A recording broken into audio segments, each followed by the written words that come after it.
how do we change the game? How do we change? I'm not saying don't vote, because that's how it gets interpreted. That's not what I'm saying. How do we change the game, right? And then I say to my colleagues who ask me, well, are you ready for a Trump presidency or a Cruz presidency? And judges, and judges. And then I say, are white people ready for a Cruz presidency? Are white people ready for these judges? If you're not, then come correct around racial justice. You see what I mean? Why is the burden on these shoulders? I'm glad that you mentioned Ken Murrell, because you don't mention him in your suggested reading. Yeah, my editor would let me. Well, that was one of the most important books of social science in the 20th century. The American Dilemma, the Negro Problem in Modern Democracy. Right. Okay. Now, one of the things that Murdahl looked at, and you alluded to it, is the gap between American principles and American practices. Right. That's one of the things that, that's one of the American principles and American practices, the gap. That's one of the things that Martin Luther King and the Civil Rights Movement was able to play on, to get the United States to live up to her principles. Okay, now, you speak on page, if I might, Just got 201 here. What page? 201. 201? And of course, Gunnar Myrdal also said that it wasn't a black problem, it was a white problem. You're saying the same thing, but the way you say it, if we are going to change how we see black people, white people, and only white people can do this, we'll have to kill the idea of white people. Do you really think white people are going to give up their privilege? No. But the next sentence is, it is the precondition of America's release into a different democratic future. If we don't do this, we condemn ourselves to whatever tragedy awaits at the end of our current path. So part of what I'm trying to say is this, is that unless we close the value gap, uproot the racial habits, we're gonna find ourselves right back here, next generation. It's almost as if we're in the matrix. We keep coming doing the same thing. Every generation, same thing, same thing. And so we have to create the conditions, and I think it's happening. It's happening in pockets. It's happening in pockets. We have to create the conditions whereby that precondition can happen. And I think what Black Lives Matter is doing, I think what Forward Together, when I went down to Raleigh, North Carolina, and I saw what Reverend Barber was doing with the Forward Together movement and Moral Mondays, and you see that cross coalition, when those conservatives in when the conservatives in the Blue Mountains saw that they were closing rural hospitals, and how then they joined, right? When we begin to see that what this latest iteration of capitalism is doing is making working class white people vulnerable, Buckley's vision has won. William Buckley. William Buckley said when he debated James Baldwin, the problem in Mississippi is not that black people vote. The problem is that too many people vote. He had an issue with poor working white people. And it's a vision of conservatism that's vicious, right? In its understanding of working people, right? That's what obtains today. So we have openings. The contradictions are such. Oh, I'm revealing some politics here. The contradictions are such that there are openings whereby we can do this. Well, first thing I would say is that we have to I talk about opportunity deserts. Opportunity deserts. And opportunity deserts are those spaces of hyper-concentrated poverty, right? Where dreams, they're like Tupac. They're trying to get through, those roses are trying to get through cracks of concrete, right? And so those opportunity deserts are a recent phenomenon that we have to kind of understand the policy that has produced it, right? That's the first thing. Second thing, I wrote a piece in response to Justice Scalia's question in the Abigail in Time magazine. And many people were responding to the particulars of Scalia's claim. And I was saying to myself as I was writing this for Time, I was like, damn, it's damned if you do and damned if you don't. right? If you get to the Ivy League, they think that you should shut up and just be thankful you're there because you didn't really get there on your own. And if you don't get there, that's because you're not really constitutionally capable of getting there, right? So damn if you do, damn if you don't.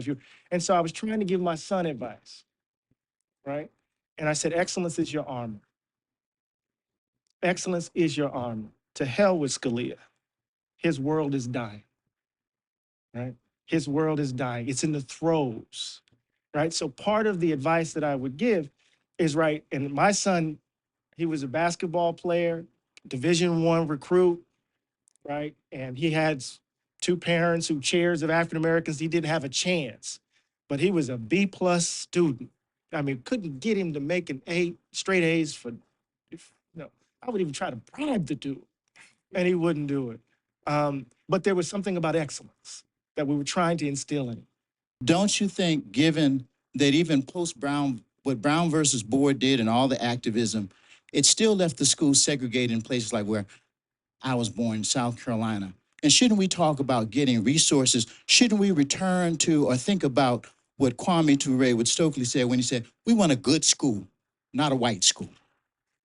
Right. So our schools are as segregated as they were in 1960. Period. And they're skimming off the top. They're skimming off the top. The charter school movement is just the latest instance. I was on the board of TFA. I'll just be very clear. I was on the board, the National Board for Teach for America. Right. I know I was in the inside. I saw it. Right. Can't go into it. I saw the ways in which TFA could easily, given its charge, its mission, which is really decent, could easily be folded into a broader effort to transfer public dollars to private hands. Public education is a source of big money, of course, a site of big money. And in states like New Jersey, that big money is moving into private hands, and kids are being left in districts that are failing them day in and day out. So they're being tracked to particular segments of our economy. They are disposable. What Reverend Barber is doing, he has a new book. I don't know if you guys have it. He has a new book that came out called Third Reconstruction. It came out January 12th, where he describes what he's been doing.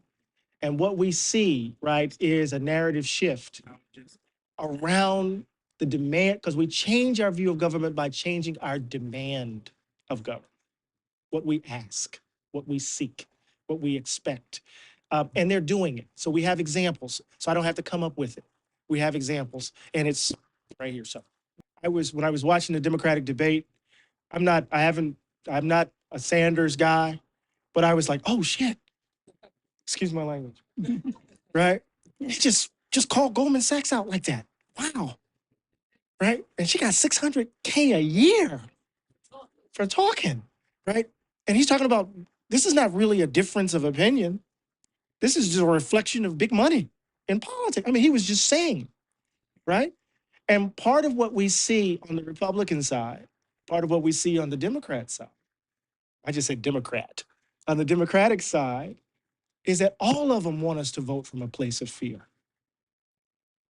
All of them want us to vote from a place of fear. And what fear does is clouds our imagination. Fear clouds the imagination. It doesn't allow you to see. See the options right in front of you or see beyond those options. So they got us scared. Democrats say, look at them. And the Republicans are like, look at them. And folk are just trying to keep a roof over their heads and put food on their table and make sure that their children can live a better life. Well, I just heard on NPR, Oxfam just came out with a study. 62 people own what? As much as half of the wealth, more wealth than half of the people in the world. Hold up, let me say that again. 62 people own more money, have more wealth than half the people on the planet. That's evil. That's evil. I'm sorry. That's me as being melodramatic as I can be. So from 1600 to 2016. there is a reason why we have chronic double-digit unemployment. It has something to do with a dual labor market, the history of a dual labor market. There's a reason why we have chronic residential segregation. It has something to do with dual housing market, right? There's a reason why, right, our public education system is the way it is, right? Ghettos are not accidents. They are the results of policy. And we need to understand that. And the social science data has made that clear over and over and over and over and over again. So if we're going to have a discussion around reparations, right, a discussion that can take a number of forms, we need to be honest about the data set, the data, about how inequality has taken shape over the course of our history.